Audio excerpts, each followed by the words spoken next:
Nah, kita ingatkan kepada Saudara Deddy Mulyadi sebagai gubernur dalam menghadapi Habib Rizik Syihab. Assalamualaikum warahmatullahi wabarakatuh. Sampurasun. Berjumpa lagi bersama Senja 17 Channel. Ini ada seorang yang mengaku bernama Yudi Pramuko. Beliau seolah-olah menasehati Kang Deddy Mulyadi, Bapak Aing, untuk lebih sabar dalam menghadapi Habib Rizik Syihab. Dalam menghadapi Habib Rizik Syihab itu tidak boleh sewenang-wenang, tidak boleh semaunya, tidak boleh sok mentang-mentang sedang mempunyai kekuasaan. Dan dalam Islam tidak boleh mengeluarkan kata-kata yang kotor, kata-kata hinaan, dan juga sebutan kepada orang lain yang bukan namanya. Itu dalam Islam tidak boleh, kata Pak Yudi Pramuko ini. Padahal kalau saya perhatikan, Kang Deddy Mulyadi itu orangnya sangat tulus.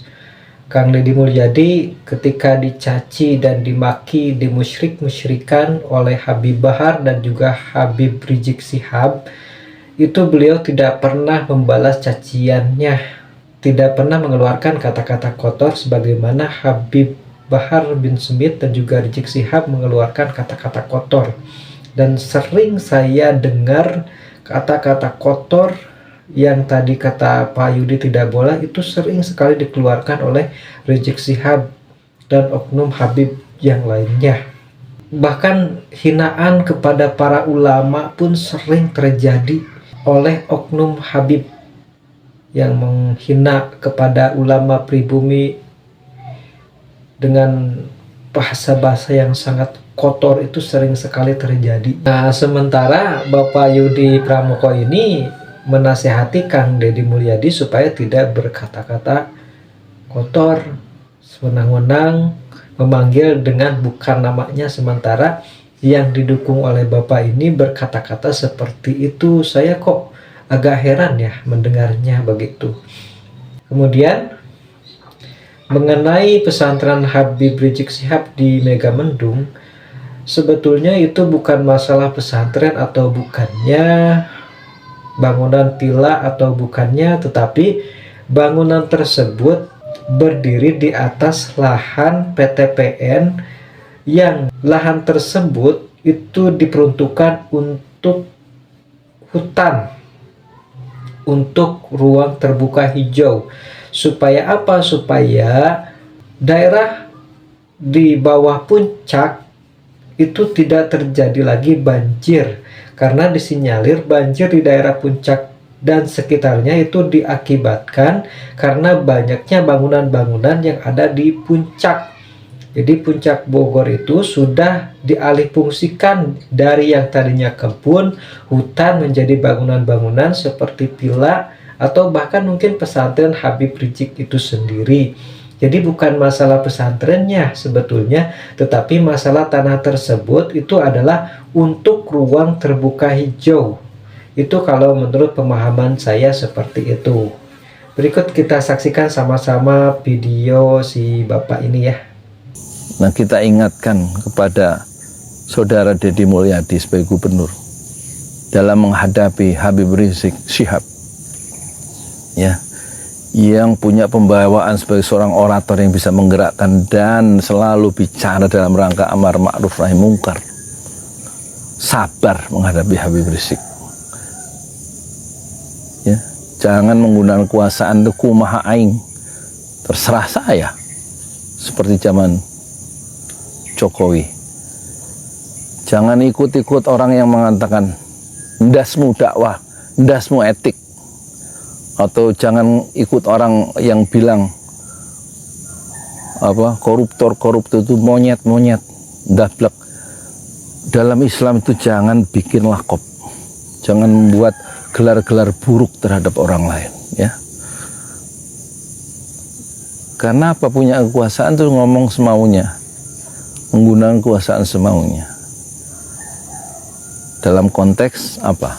Kemungkinan direbutnya atau digusurnya pesantren atau markas syariah atau pesantren agrokultural, ya, Habib Rizik di Megamendung, yang alasannya itu berada di tanah PTPN 8. Iya, memang diakui oleh Habib Rizik tanah PTPN 8 itu yang 30.000 hektar itu, ya kan? 30.000 hektar.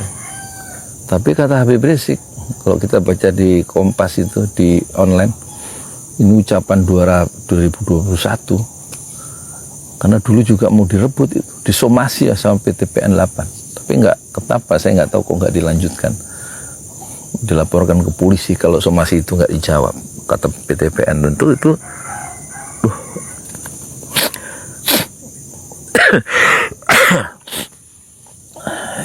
Ya kalau menurut aturan hak guna bangunan itu kalau udah 30 tahun diterlantarkan itu berhak untuk disertifikatkan, diterlantarkan, kata Habib Rizik, tanah itu oleh PTPN disertifikatkan dan dia beli dari rakyat-rakyat yang punya surat itu, dan surat dari tanah itu sudah sampai lurah sampai gubernur katanya, berarti gubernur Jabar ya, cuman Ridwan Kamil yang sekarang ada kasus itu ya. Padahal itu tanah negara. Kalau PTPN itu merasa itu milik, apa salahnya sih buat warganya sendiri? Toh itu juga buat pendidikan, untuk mencerdaskan kehidupan bangsa, memenuhi janji-janji proklamasi di alinea keempat itu kan. Prabowo juga punya itu hak guna tanah, hak guna usaha, ya, hak pakai. Berapa? Bukan 30.000 hektar, 500.000 hektar. Ya, untuk usaha. Ini cuma 30.000 hektar untuk pendidikan, bukan untuk cari uang. Jadi urungkan niat-niat jahat untuk menggusur lembaga pendidikan Islam itu karena alasan-alasan politik dan alasan punya power, punya kekuasaan. Kita ingatkan ke saudara Deddy Mulyadi sebagai gubernur, sebagai YouTuber saya salut, tapi sebagai penguasa, hati-hatilah dengan bahaya akhirat. Nah, Kang Deddy Mulyadi hatinya tidak sedendam itu. Terbukti dengan adanya pelanggaran-pelanggaran ketika menggusur bangunan-bangunan yang ada di Kali Bekasi dengan tidak mempunyai izin dan juga tidak bersertifikat, tetapi beliau masih mengganti rugi, padahal pemerintah tidak berkewajiban untuk mengganti rugi, tetapi dengan kebaikan hati beliau itu sampai mengganti rugi.